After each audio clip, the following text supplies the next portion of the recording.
Baik, bismillahirrahmanirrahim. Assalamualaikum warahmatullahi wabarakatuh. Selamat siang, sore, malam, dimanapun teman-teman berada. Pada kesempatan kali ini, saya akan membahas tentang what is gap, apa itu gap, atau lebih kita kenal dengan kesenjangan. Atau kalau di penelitian, ini paling lumrah kita sebut dengan novelty-nya. Kira-kira begitu. Nah, pernahkah teman-teman dalam satu kasus tertentu dipertemukan atau kebingungan dengan pertanyaan apa kebaruan dari penelitian yang teman-teman ajukan? Nah, pertanyaan seperti itu bisa dijawab dengan melihat atau menjelaskan terlebih dahulu mengenai apa itu gap. Oke, secara sederhana, kalau saya mendefinisikan gap adalah itu apa kesenjangan yang terjadi dari apa yang terjadi dengan apa yang ideal. Nah, apa yang terjadi dengan apa yang ideal ini, jarak dari ini yang saya sebut sebagai gap. Nah, pada saat tertentu, gap ini mengarahkan kita untuk menjawab apa novelty dari penelitian.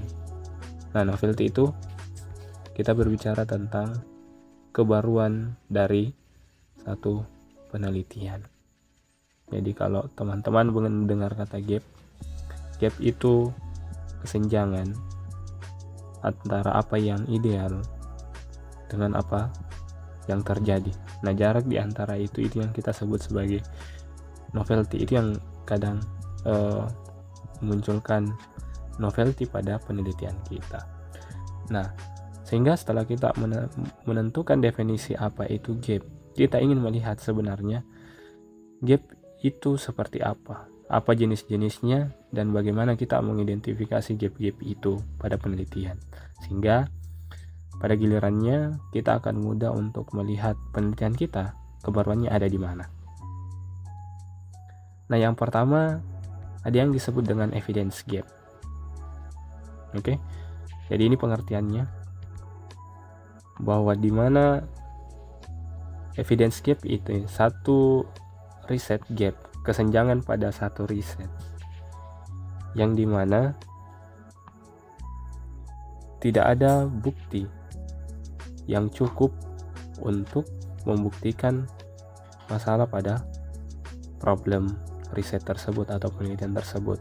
Jadi evidence gap ini menjelaskan bahwa ada bukti gapnya, ada bukti pada penelitian tertentu itu yang tidak memadai atau insufficient.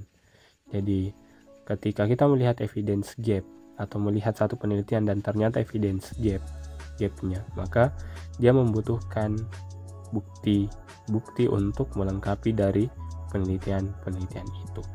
Itu yang pertama, ada yang disebut dengan evidence gap. Nah, yang kedua ada knowledge gap or practical knowledge gap.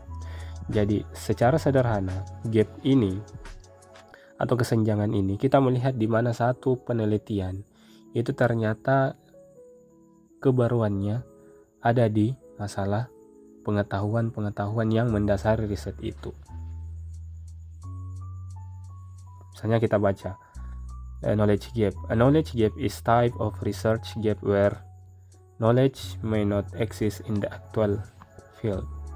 Bahwa di mana gap ini, pengetahuan itu tidak muncul pada kondisi real di lapangan. Nah, sehingga gap ini yang kita identifikasi, sehingga ini yang menjadi kebaruan kita dengan menambahkan gap dari knowledge yang kita maksud. Yang kedua. Nah, kemudian yang ketiga ada metodologi gap. Mungkin ini kita mudah mendefinisikan. Metodologi gap adalah satu tipe research gap, kesenjangan, di mana ada kondisi di mana metodologi dari riset sebelumnya itu ternyata tidak memadai, sehingga ada penyempurnaan dari metodologi yang ingin kita tawarkan. Kira-kira begitu kalau gap pada metodologi. Nah, kita menginginkan hasil a new research insight. Kita ingin satu pengembangan baru, satu feedback baru terkait riset-riset atau penelitian kita. Itu metodologi gap. Nah, itu yang ketiga. Kemudian yang keempat, ada empirical gap. The empirical gap is type of research gap where research finding need to be evaluated or empirical verified. Jadi empirical gap ini menginginkan kesenjangan ini, bahwa kita ingin melakukan atau mengevaluasi kembali secara faktual, secara empirikal, untuk memastikan apakah apa yang kita jadikan sebagai basis pada penelitian kita secara empiris itu sudah memadai atau tidak. Jadi empirical gap ini menekankan pada wilayah itu. Dia masih ingin butuh pada mengevaluasi atau memverifikasi secara empiris. Selanjutnya ada theoretical gap. Oke, jadi secara sederhana bahwa ketika misalnya kita menemukan ada kekurangan teori pada satu penelitian, nah di situ kita akan melihat gapnya. Oh, ternyata gap pada penelitian itu pada aspek teoritisnya, sehingga kita sebagai peneliti akan mengisi teori-teori itu untuk melengkapi penelitian-penelitian tersebut. Nah, dengan tujuan bahwa isu pada penelitian untuk mendapatkan satu insight baru pada penelitian. Nah, karena kenapa? Ada lack of theoretical research, ada kekurangan pada theoretical research. Nah, sehingga gapnya kita sudah identifikasi, kemudian kita menambahkan theoreticalnya sebagai bentuk kebaruan pada penelitian kita. Nah, selanjutnya ini populasi gap. Nah, ketika misalnya satu riset ternyata kita melihat bahwa ada kesenjangan pada wilayah populasinya, maka gap yang mesti kita isi ada pada wilayah populasinya.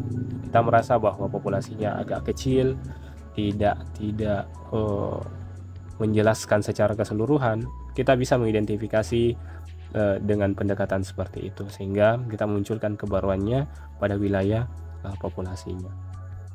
Nah, ini sebagai summary, rangkuman terkait gap. Yang pertama mengenai evidence gap, yang kedua knowledge gap or practical gap, knowledge gap, yang ketiga ada pada wilayah metodologi, yang keempat ada pada wilayah empirikal, kita melihat kesenjangan pada masih perlu dievaluasi hal-hal empirikalnya. Kemudian ketika terjadi kekurangan pada wilayah teoretikal, itu yang kita sebut sebagai theoretical gap. Nah, semua ini kita identifikasi. Ketika ini mampu teridentifikasi, kita bisa menjelaskan apa sih novelty atau kebaruan dari penelitian teman-teman sekalian. Mungkin itu sekian dari saya, semoga membantu. Assalamualaikum warahmatullahi wabarakatuh.